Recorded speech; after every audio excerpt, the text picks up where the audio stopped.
하나님께서 우리에게 주신 말씀 함께 나누도록 하겠습니다. 오늘 말씀의 제목은 부활신앙 첫 번째 시간으로 사랑입니다. 우리 함께 따라해 볼까요? 사랑. 네, 오늘 사랑, 부활신앙 첫 번째 시간 사랑이라는 제목으로 함께 말씀을 나누도록 하겠습니다. 우리는 지난주에 부활절을 보냈죠. 여러분, 부활절을 보내고 한 주간 어떻게 사셨습니까?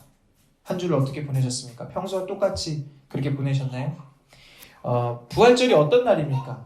예수님께서 죽음을 이기시고 부활하신 날이죠. 죽음을 이기시고 부활하셔서 우리 참 소망이 되어주시고 또 그 예수 그리스도를 믿는 믿음으로 우리를 승리하게 하시는 분이 바로 예수 그리스도입니다. 여러분, 그렇기 때문에 우리가 부활절을 보내고 난 이후에 부활절 때에만 주님을 기억하고 예수 그리스도의 부활에 대해서 이야기할 것이 아니라 우리의 신앙은 늘 부활신앙의 삶을 살아야만 합니다. 특별히 이번 사순절과 부활절은 그 어느 때보다도 더 예수님이 우리의 소망 되심을 되새기는 그러한 시즌이었습니다. 저와 여러분도 마찬가지지만 지금도 그렇잖아요. 지금도 우리가 함께 모여서 예배드리는 것이 참으로 어려운 그러한 시기를 보내고 있잖아요.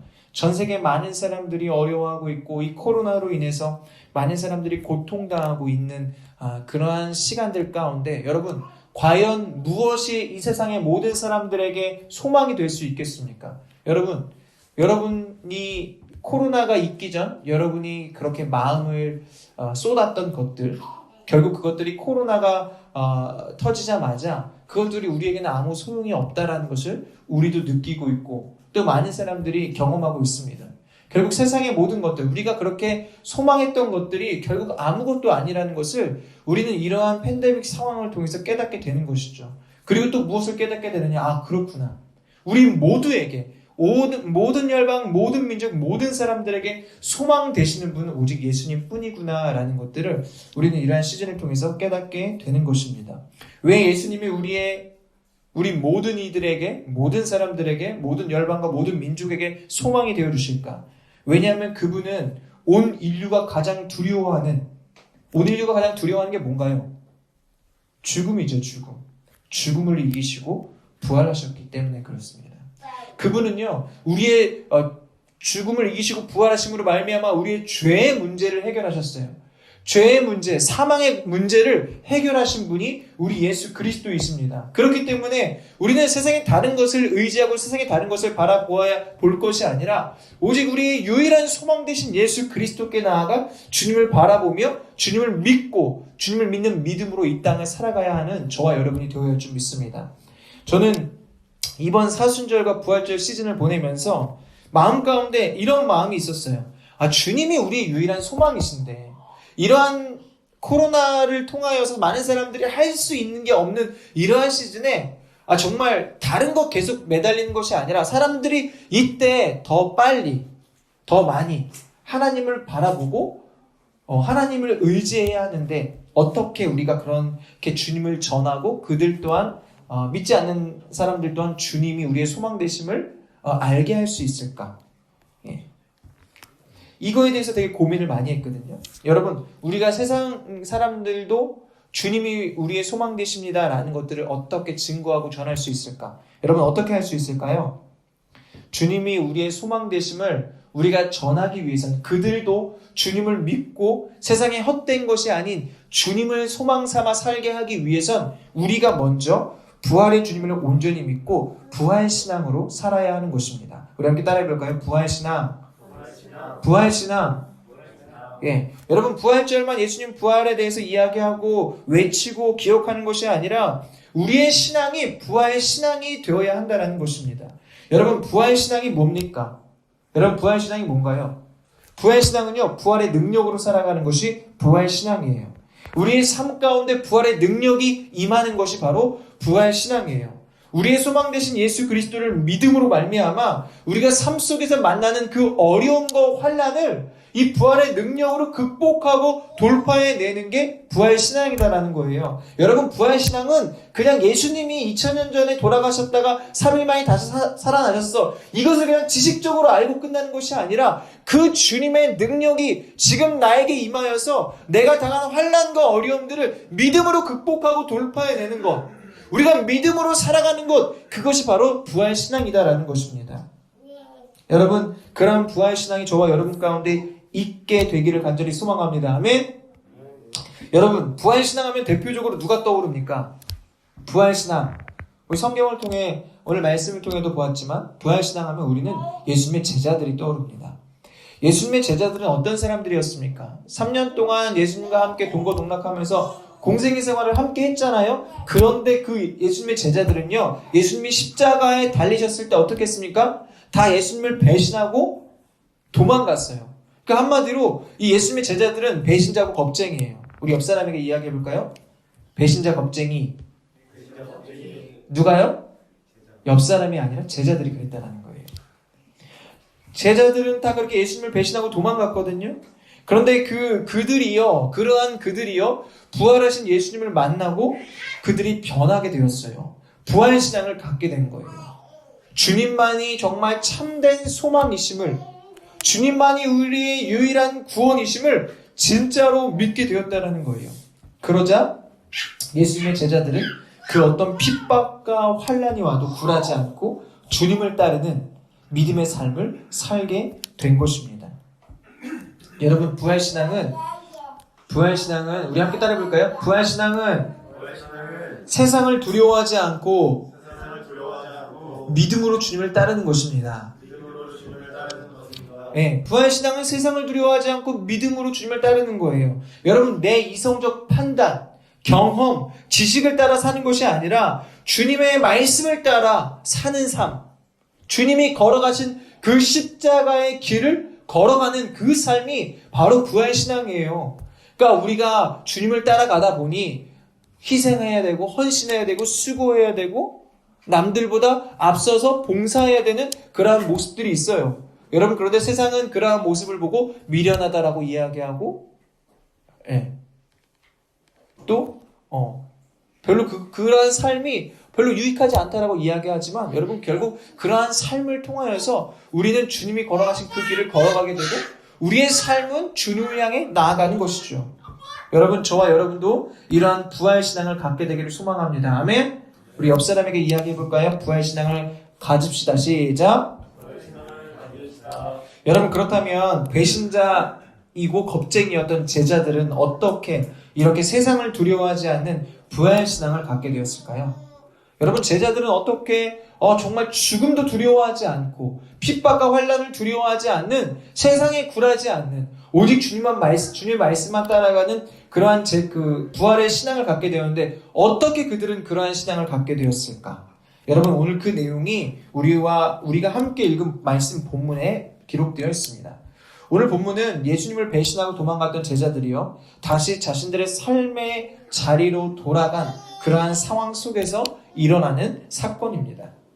그들이요, 지금 다시 어디로 돌아갔습니까? 그들의 삶의 현장이었던 이 어부의 생활로 다시 돌아가게 되는 거죠. 그들이 다시 바닷가로 가서 열심히 물고기를 잡습니다. 그런데 그들이 밤새 그물을 내렸지만 그들이 물고기를 잡았나요? 못 잡았나요? 못 잡았어요. 밤새 그물을 내렸지만 물고기를 못 잡았습니다.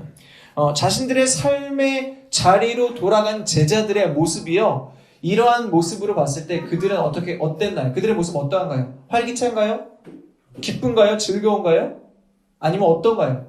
오늘 우리가 함께 읽은 성경 윗부분에 보면은 그들이 어떠한 모습으로 지금 이 그물을 깃고 있는지가 그려지고 있는데, 그들의 감정이나 그들의 표정은 보이지 않지만 이 성경을 읽어보면 이들은 참 지금 무기력하구나라는 것이 느껴집니다. 여러분, 그들은 왜 무기력할까요? 왜 무기력해 보였을까요? 그들이 고기를 못 잡아서 무기력한 걸까요? 그들이 밤새도록 수고했는데 물고기를 잡지 못해서 무기력했을까요? 앞으로 어떻게 살아야 하나? 무엇을 해야 하나? 그들의 인생의 목적을 잃어버렸기 때문에 그들은 무기력해 보였어요. 우리 옆 사람에게 이렇게 이야기할까요? 인생의 목적을 잃어버리지 맙시다. 시작. 지금 이 제자들은 밤새 그물을 내렸지만 빈 그물만 가지고 있던 이 제자들은요, 인생의 목적, 사명을 잃어버린 거예요. 여러분, 사명을 잃어버리면 이렇게 무기력할 수밖에 없어요. 밤새 수고하여 그물을 내려도 인생에 분명한 목적이 없으면 이렇게 빈 그물만 끌어올리게 된다는 거예요. 여러분, 그런데요, 우리가 인생에 분명한 사명이 있고 목적이 있으면요, 아무리 힘들고 어려워도 그 사명을 향해 나아가는, 그 사명을 향해, 인생의 목적을 향해 나아가는 그 동력을 얻게 된다는 것이죠. 여러분, 그러므로 사명을 잃어버리면 안 돼요. 여러분, 저와 여러분에게 주신 사명이 뭡니까? 저와 여러분에게 주신 사명이 뭐예요? 예수님이요, 제자들, 이제 그렇게 무기력한 제자들을 향해 이제 제자들에게 찾아가시죠. 그리고 밤새워 그물을 내려도 물고기를 잡지 못했던 그들에게 배 오른편에 그물을 내려라 라고 말씀하십니다. 그러자 그들이 순종하고요, 배 오른편에 그물을 내렸을 때 그들이 밤새도록 고기를 잡지 못했지만 예수님 말씀에 순종했을 때 그들이 물고기를 잡는데 그물이 찢어질 정도로 물고기를 잡습니다. 그때 그들이 깨닫게 되는 것이죠. 아, 지금 말씀하신 분이 누구시다? 예수님이시다. 그걸 깨닫게 되는 것이죠. 그리고는 이제 제자들과 예수님이 만남을 갖게 되는데, 예수님이 제자들을 위해서 손수 아침 식사를 준비를 하십니다. 숯불을 피우시고 그 위에 떡과 생선을 구우시고 밤새도록 고생한 제자들을 따뜻하게 맞이해주고 계신 장면이 오늘 우리가 함께 읽은 말씀 위에 기록되어 있어요. 그리고 그들과 함께 식사를 마치시고 난 다음에 베드로와 함께 대화를 하는 장면이 오늘 우리가 함께 읽은 이 요한복음 21장 15절부터 25절까지의 말씀이고요. 이 요한복음의 가장 마지막 부분이거든요, 오늘 말씀이. 그런데 오늘 예수님께서 베드로와 대화를 하는 그 장면을 보면 일반적이지 않은 그런 대화가 이어지는 것을 볼 수 있습니다. 한번 그 대화를 함께 보시겠습니까?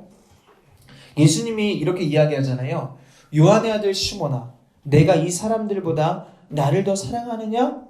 라고 예수님께서 베드로에게 질문을 하시죠. 그때 베드로가 뭐라고 대답합니까? 우리 함께 읽어주시겠습니까? 주여, 제가 주를 사랑하는 것을 지켜서 아십니다. 그랬더니 예수님이 뭐라고 말씀하세요? 내 어린 양떼를 먹여라. 여러분, 그런데요, 이렇게 대화가 끝나고 난 다음에 예수님이 또 한 번 질문하세요. 요한의 아들 시몬아, 내가 나를 사랑하느냐? 그랬더니 베드로가 뭐라고 대답합니까? 그러자 예수님이 이렇게 말씀하시죠. 내 양떼를 쳐라. 여러분, 그리고는 대화가 한 번 더 이어지는데요, 동일한 내용의 대화가 한 번 더 이어집니다. 여러분, 예수님이 지금 베드로에게 확인하고 계시는 것이 뭡니까? 여러분, 지금 예수님이요, 베드로에게 확인하고 계신 게 뭐예요?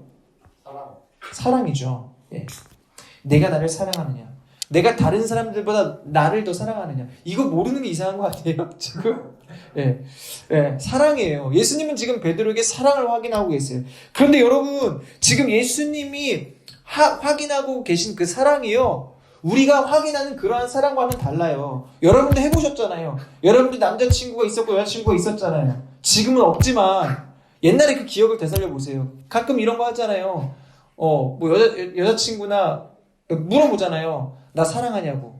그럴 때 남자들이 뭐라고 대답합니까? 아, 그걸 꼭 말로 해야 알아? 그럼 뭐 얘기하잖아요. 당연한 걸 왜 물어? 뭐 이렇게 하잖아요. 지금 예수님과 베드로가 그걸 하는 게 아니라고요. 예수님은 지금 베드로에게 사랑을 확인하시는데요. 왜 사랑을 확인하실까? 무엇 때문에 이런 걸 하시는 걸까? 지금 예수님과 베드로가 대화할 때 상황이 어떤 상황이었냐면요, 베드로가 예수님께 매우 송구스럽고 죄송한 마음이 많이 있을 때였어요. 왜 그렇습니까?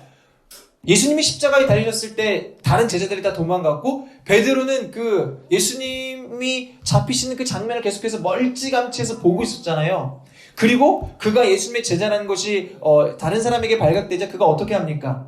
예수님을 저주하죠. 그런데 여러분, 베드로가 어떤 사람이었냐면, 베드로는 약간 허세가 있는 사람이었어요. 그래서 예수님께서 이렇게 말씀하시죠.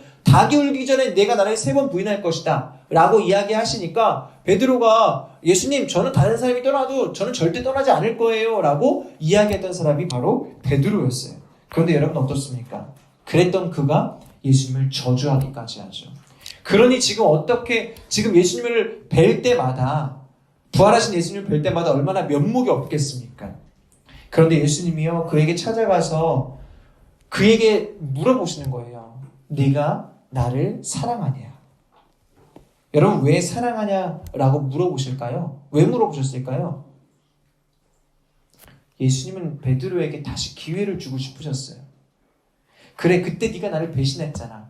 그때 네가 나를 저주했잖아. 예수님은 베드로를 정죄하고 계신 것이 아니라 그런 실패의 자리 가운데서 다시 한번 기회를 주고 계신 거예요.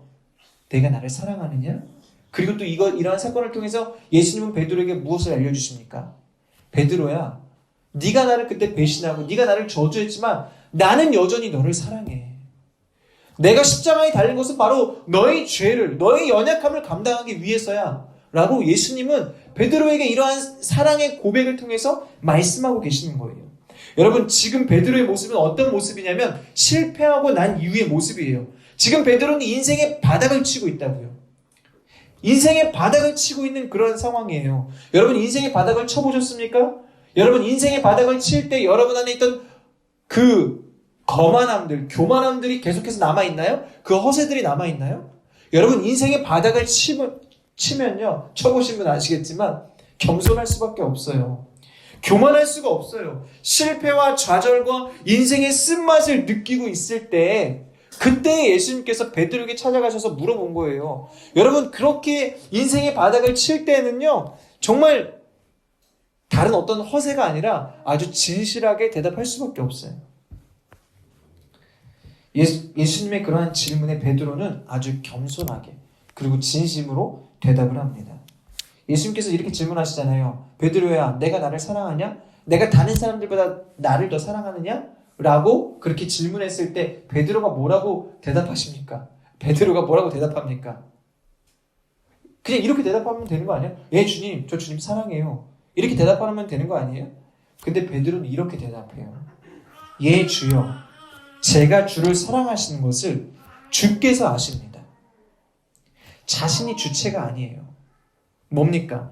이 대답 속에는 지금 주님 앞에서 베드로가 어떠한 태도로 주님 앞에 나아가고 있는지, 주님 앞에 서 있는지가 기록되어 있어요.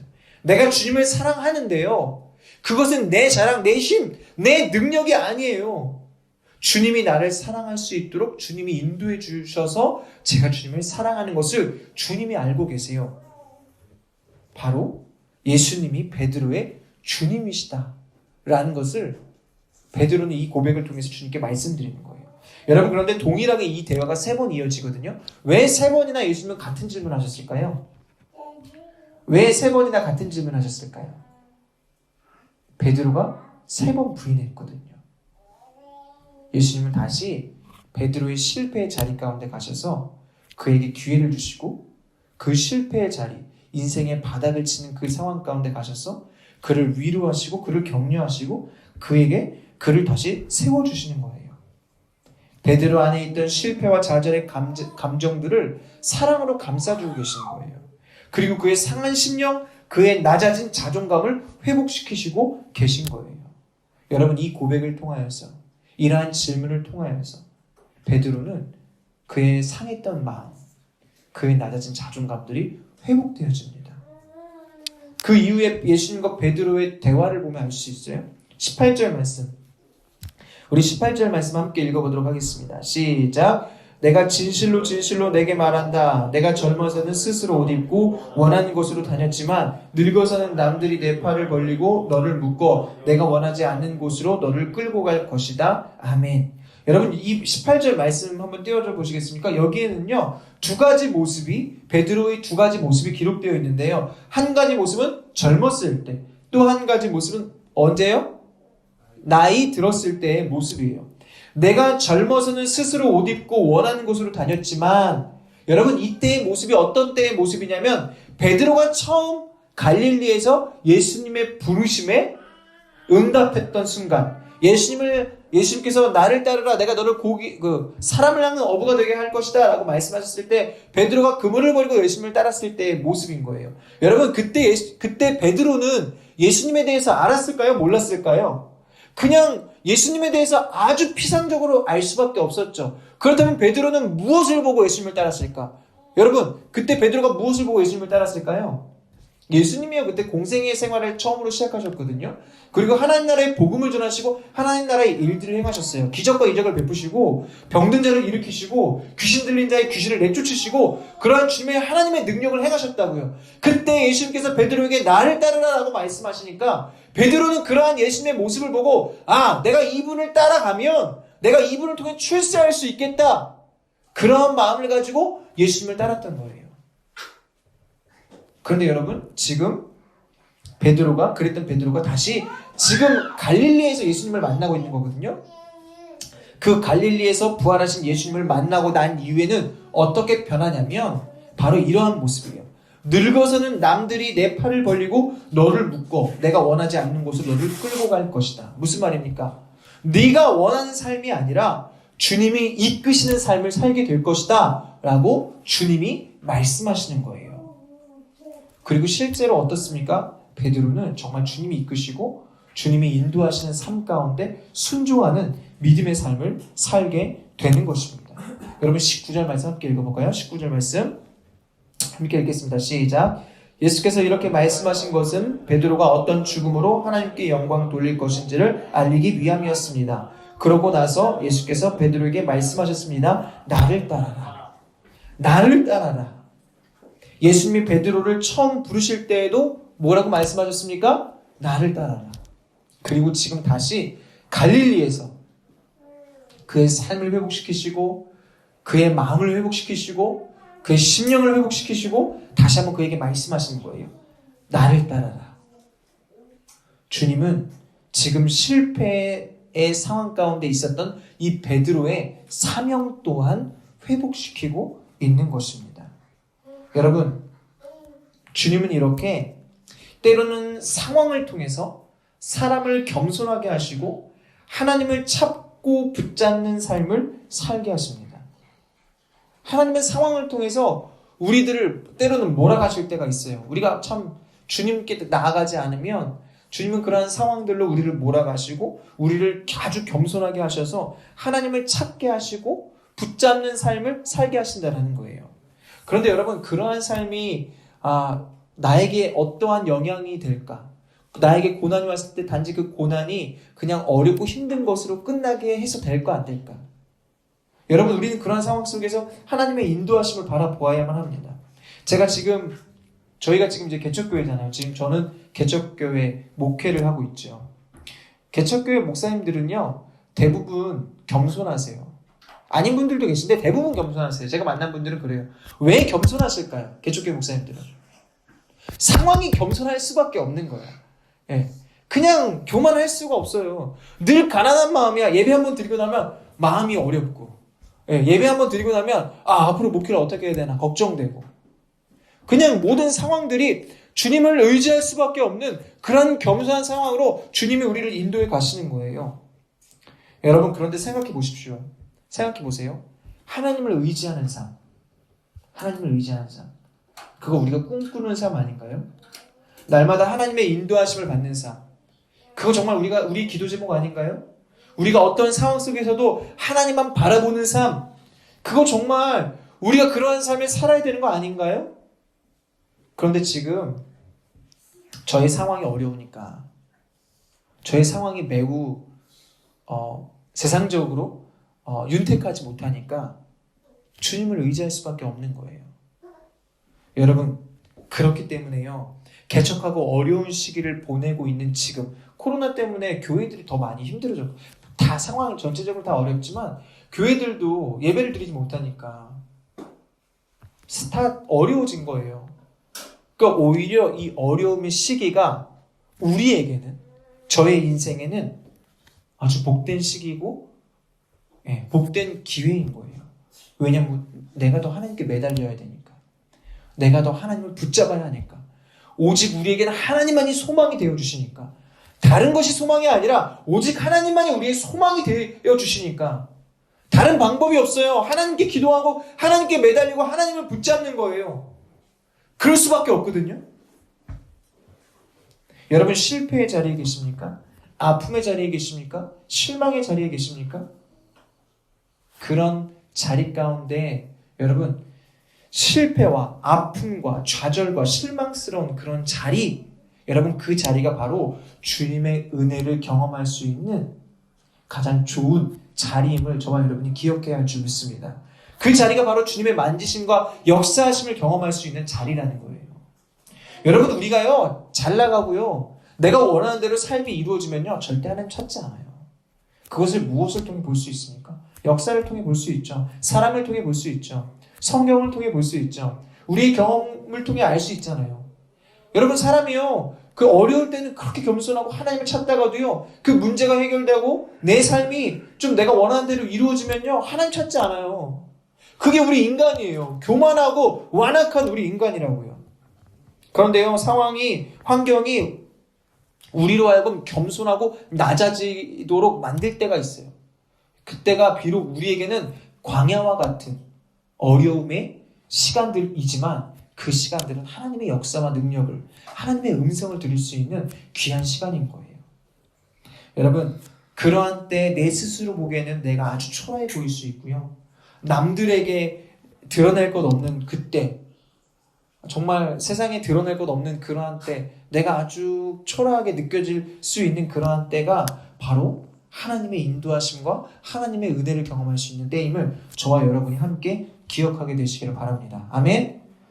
저도 사람이다 보니까 이제 목회를 하면서 만나는 사람들 중에는 저희 교회 성도님들 말고도 다른 어떤 이제 다른 청년들도 만나고 다른 성도님들도 이제 만나게 될 거 아닙니까? 그런데 그런 사람들 중에 때로는 아주 얄미운 사람이 있어요. 그 얄미운 사람 있지 않습니까? 여러분도 다 있잖아요. 그 얄미운 사람. 예. 그런데 이런 거죠. 저한테 어떤 부탁할 때만 연락하는 거예요. 자기 아쉬울 때만 연락하는 거예요. 도움을 구하고 아닐 때는 연락도 안 하고 뭐 그런 사람도 있지 않습니까? 제가 만약 개척교회 목사가 아니었다면 그런 사람들 연락했을 때 제 성격상 아주 매몰차게 안 받았겠죠, 전화를. 예. 그런데 요즘에는 제가 이제 개척교회 목사지 않습니까? 마음이 아주 가난하지 않습니까? 그러다 보니까 아주 오랜만에 연락이 오면 저에게 부탁을 하고 저에게 뭔가 용건이 있고 그런 사람들과 통화를 해도 전 아주 웰컴인 거예요. 잘 지냈냐고. 그러면서 뭐 일이냐고. 부탁할 거 있냐고. 그렇게 물어보고요. 그렇게 그들과 통화하고 난 이후에 이제 그들을 위해서 좀 기도를 하게 되는 거죠. 근데 저랑 이렇게 연락하는 사람들 중에 삶이 아주 답답한 분들이 좀 몇 명 있어요. 그러니까 그냥 인간적으로 생각했을 때 이 사람은 정말 답이 없다. 삶에서 뭔가 좀 답을 찾기, 뭔가 좀 돌파구를 찾아내는 게 좀 어렵다 싶은 분들이 몇 분 계시거든요. 그런데 제가 생각했을 때는 인생에 답이 없어요. 인생에 답이 없는데 그런 분들과 통화를 하고 난 다음에 이렇게 통화한 것들을 곱씹어 보면서 주님께 기도할 때 주님 주시는 마음이 이런 것들이에요. 주님이 왜 그런 분들과 계속해서 교제하게 하시고 연락하게 하시는 걸까? 여러분, 우리 살아있는 교회의 비전과 사명이 뭡니까? 우리 살아있는 교회는요, 성도들의 일상에서 세워가는 하나님 나라예요. 하나님 나라를 세워가는 예수 공동체가 바로 저와 여러분이에요.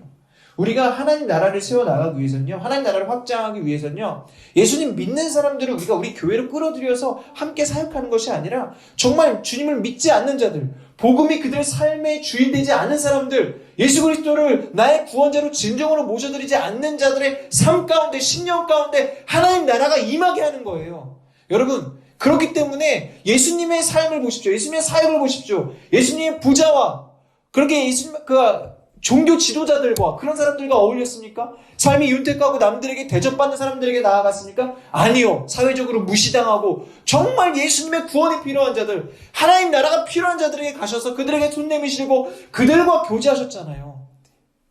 죄인들의 자리에 가셔서 죄인들과 함께 하셨죠. 우리에게 그런 모습, 그런 태도가 필요하다는 거예요. 그래야 하나님 나라가 확장되어지거든요. 주님께서 왜 그러한 그냥 인간적인 시각으로 보면 답이 없는 그러한 분들과 왜 교제하게 하시는 걸까? 여러분에게도 그러한 분들이 있잖아요. 책임을 져야 하는, 왠지 마음 가운데 얘는 진짜 답답하다. 그럼에도 불구하고 계속해서 헌신하고 수고하시잖아요. 왜 그럴까요? 우리의 헌신과 수고를 통하여서 주님은 하나님 나라를 그들의 삶 가운데 10년 가운데 임하게 하시기를 원하신다라는 거예요. 여러분, 그것이 저와 여러분의 사명인 줄 믿습니다. 아멘. 그렇게 할 때 하나님 나라가 전해지는 거예요. 하나님 나라는 그냥 우리끼리 예배드리고 우리끼리 즐겁고 더 아주 그냥 좋은 사람들 와서 함께 공동체를 이루고 이것이 하나님 나라가 아니고요. 맞아요. 그것도 하나님 나라인데요. 그 하나님 나라의 확장은요. 그렇게 연약하고 부족한 자들, 의사가 필요한 자들, 예수님이 필요한 자들에게 가서 우리가 복음을 전하고 그들을 끝까지 무엇으로요? 주님의 사랑으로 그들을 회복시키시는 거예요. 오늘 예수님이 죄인이었던 인생의 실패자였던 베드로에게 가셔서 그에게 사랑으로 대해주시고 그의 삶을 회복시키셨잖아요. 그의 상한 심령과 상한 마음을 회복시키셨잖아요. 그리고 또 무엇을 회복시키십니까? 나를 따라라. 그의 사명을 회복시키셨죠. 여러분, 우리가 부활신앙의 삶을 살기 위해선 이러한 예수 그리스도의 사랑으로 우리가 먼저 우리의 삶이 회복되어져야 돼요. 그리고 우리의 신앙이 회복되어져야 하고 우리의 사명이 회복되어져야만 해요. 그럴 때 우리가 가난한 마음으로 하나님 나라를 이룰 수 있는 거예요. 겸손한 마음으로 하나님의 은혜를 구할 수 있는 거예요. 우리가 가난하지 않으면 그러한 사람들, 제가 연락하는 그 사람들, 제가 그들에게 주님의 사랑으로 대할 수 있을까요? 절대 그러지 않아요. 여러분, 그러므로 겸손함, 가난한 마음, 그 마음이 우리 가운데 있기 위해선 먼저 주님의 사랑으로 우리가 먼저 회복되어져야 하는 줄 믿습니다. 아멘? 여러분, 저와 여러분의 삶이 그 상황이 초라해 보이고 그러한 모습들이 아주 보잘것없는, 세상에는 드러낼 것 없는 그러한 상황이라 할지라도 그러한 상황 가운데 주님을 찾고 주님의 사랑으로 회복되어져서 정말 주님이 주시는 그 사명을 온전히 감당해내는 저와 여러분들이 삶이 되시기를 축복합니다. 여러분, 우리들은요, 세상에서는 무명한 자들이지만 하늘에서는 유명한 자들입니다. 아멘? 세상에서는 아주 미천한 자들이지만 하늘에서는 하나님이 저와 여러분을 인정하게 되는 저와 여러분들의 삶이 되시기를 축복합니다. 베드로가 그렇게 자신의 사명이 회복되어졌을 때 그는 주님을 위하여 삶을 드리고 세상의 어떤 위기 속에서도 협박과 핍박 속에서도 주님의 복음을 전하는 삶, 주님이 걸어가신 십자가의 길을 걷게 됨을 우리는 사도행전 말씀을 통해서 보게 됩니다. 여러분, 주님을 사랑하면 회복되는 줄 믿습니다. 아멘. 우리의 심령이 회복되고 마음이 회복되고 우리의 사명이 회복되어집니다. 그럴 때 우리는 부활신앙의 삶을 살 수 있게 되는 것이죠. 여러분, 그러므로 결론입니다. 그러므로 결론, 주님을 향한 우리의 사랑이 회복되어지기를 간절히 소망합니다. 아멘. 주님을 사랑합시다. 주님께서 여러분에게 이렇게 물어보시는 거예요. 네가 나를 사랑하느냐? 여러분, 그때 주님께 뭐라고 대답하시겠습니까?